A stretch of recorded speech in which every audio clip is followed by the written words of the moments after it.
So this is my microwave link design po sa LX402 EC Elective 1. So ang objective po nito is to design a point-to-point path profile in microwave communication, design a point-to-point terrestrial microwave link, and apply design in line with SGD15 Sustainable Cities and Communities, then SGD5 Gender Equality.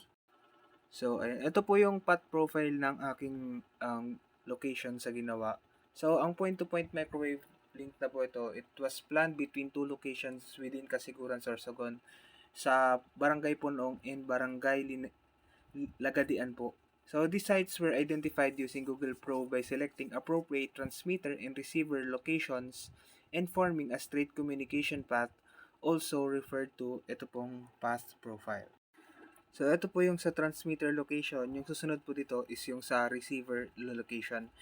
Pero in selecting the sites po and the terrain and the geographical conditions of Kasiguran, it was carefully evaluated, especially particularly giving particular attention to the wind exposure to ensure compliance with the National Structural Code of the Philippines, which is the NSCP 2000 of 2015, which classifies the Bicol region under Wind 1 with a design wind speed of 250 kilometers per hour. So, ayan. So, ito po yung sa receiver at yun naman sa kanina yung sa location ng sa transmitter. So, these are the locations that I choose.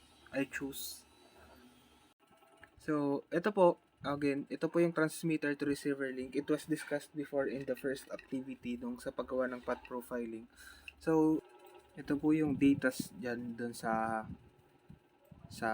graph na pinakita. Ito po yun. So, hindi ko na po siya i-discuss pa isa-isa. It was already explained in the video before this activity. Pero, in computing po the distance from the transmitter to receiver, yung nasa graph po, each segment of a specific elevation, this is done to create the graph. Ito po yun, yung ginamit ko mga formula dito sa earth bulge, earth curvature, Fresnel radius, and Fresnel clearance. So, dito naman po tayo sa transmitter to receiver link. Ito po yung mga specifications na, datas na need para makapag-compute dun sa kailangan sa microwave link budget calculations. Una po is ito na po. So, basically, it is a self-supporting tower, 30 meters po. Ang tower height po actually is 100 meters. Then, ang antenna height is 30 meters. Ang frequency po na lalaroin dito sa tower is 6.33 GHz. Then, distance po na ng sa kasiguran is 10.2 kilometers. So, let's proceed po sa microwave link budget calculation. Sa transmitter po, isosolve lang po dito yung effective earth bulge, first Fresnel radius, and Fresnel clearance. Then, complete nyo lang po yung table. So, sa transmitted power po, ito po yung formula. P of T is equal to 10 log PT over 1 milliwatts. Ayan. So, ang sagot ko po dito, in substitution po sa 1 watt, which is 30 dBm po. Sa transmission line loss naman po, LTX equal, ito po yung formula, then substitute lang po the given ay yung mga informations na ni dito. So, ang LTS ko po or transmission line loss po sa transmission is 4.291. Then sa transmitter, ganun lang din po. Ang formula niya po is 17.8 plus 20 log times distance tapos plus 20 log times frequency. Then substitute lang po yung given, then yung answer is 54. Sa effective radiated power naman po, ayan, so PTX plus GTX minus LTX, substitute lang lahat ng given, then ayan, yun na po yung sagot. So 54 po ito. Ayan. Then we have the free space path loss, the isotropic level, the receiver parameters, the receiver antenna gain, net loss, receiver signal, noise threshold, carrier to noise ratio, FM improvement ratio, fade margin, and the propagation reliability. So, di ko na po masyado i-discuss yung sa taas kasi mauubos pa ang aking oras doon. Actually, given naman yung formula, need mo lang talaga i-substitute yung mga information na galing sa'yo. So, dito po sa propagation reliability, ilalagay mo lang po yung nakuha mong feed margin, then ima-minus mo po siya dun sa 58 yung sa margin required po ng iyong system or yung design. Then, i-multiply mo siya over 99.999 minus 9.99.999 all over 10. Then, makuha mo na po yung reliability, which ang sa akin po is 99.9984671. So, sa unreliability naman po niya is, availability naman po niya is 0.000015329. Proceed po tayo sa link budget calculation. So, ayan po, ito po yung distance, 10 kilometers, sa frequency, 6.33 GHz, bandwidth, 30. So, sa value sa repeater power, yan. Ito po, ipapakita ko na lang po, hindi ko na po siya i-discuss pa isa-isa kasi ito na po yung computation galing dun sa taas. It was just transferred in this table. Ayan po, hanggang sa FM threshold, the fade margin, microwave system performance, the system reliability, and unavailability. So, let's proceed po sa system figure. Yan. So, makikita niyo po yung ayan po yung distance, 10 km frequency, maglalaro po siya sa 6.33 Hz. FSPL, 128.6 dB. Yan. So, ang information po na nasa baba niyan, given na din po yan lahat dun sa mga sinolve na need kanina. Kagaya nitong tower antenna diameter, PTX, GTX, LTX. Ito naman sa GRX, IRS, RSL, C over N, tapos N.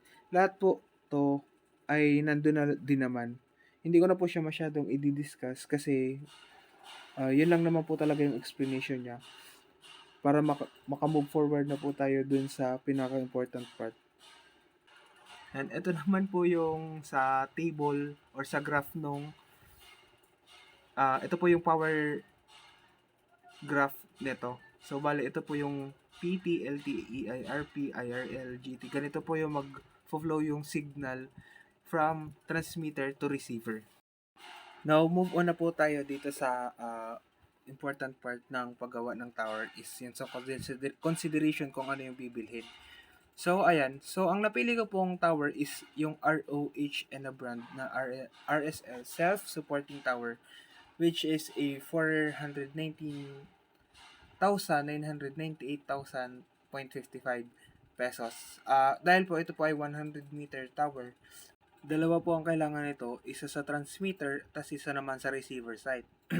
So, ang transmitter antenna naman po na ginamit na ko ay ang CommScope. Kasama na din po ito sa bibilhin. So, tigi-isa po sila, which is 280,000 each. Then, we have the waveguide. Ito naman po yung parang ginamit na coil, yung elliptical waveguide E150J, which is a 125,000. Dahil po, ito po ay naglalaro po yung frequency nito from 6 to 15 Hz po. Which is ang frequency naman po na paglalaro ay na napili natin is sa around 6 pataas. Then we have the transmitter site land area 40 square meters. Ito po ito lang po ay parang standard estimate nung prices nung land area. So 40 square meters is equivalent to 45,240 pesos. And total amounting to 1,615,919. Then, sa labor costing, ito po yung standard na costing na kailangan dyan. So, 2 ECE, 4 na ECT, 2 training costs. And then, we have corporate construction workers operator for 550 days, safety equipment, accident insurance, then travel and delivery expenses and miscellaneous expenses. So, overall, 492,000. So, ayan po, idadagdag pa po siya dito sa 1.6515 million. Then, lastly, ipapakita ko na lang po sa inyo itong mga equipments na gagamitin. Ayan, yan na po yun. Ito po yung RON, tas ito naman po yung parabolic dish na ginamit. Ito po yung sinasabi kanina na CommScope Andrew solution. Then, the Flexwell skeptical waveguide. Ito po yung sa standard transmission po sa bias sa computation. Ayan. So, ito po yung overall result that confirms the purpose of the microwave link design, and it is both geometrically and electrically feasible. So this activity highlights the importance of integrating path profiling, link budget analysis, and regulatory compliance in designing reliable microwave communication systems.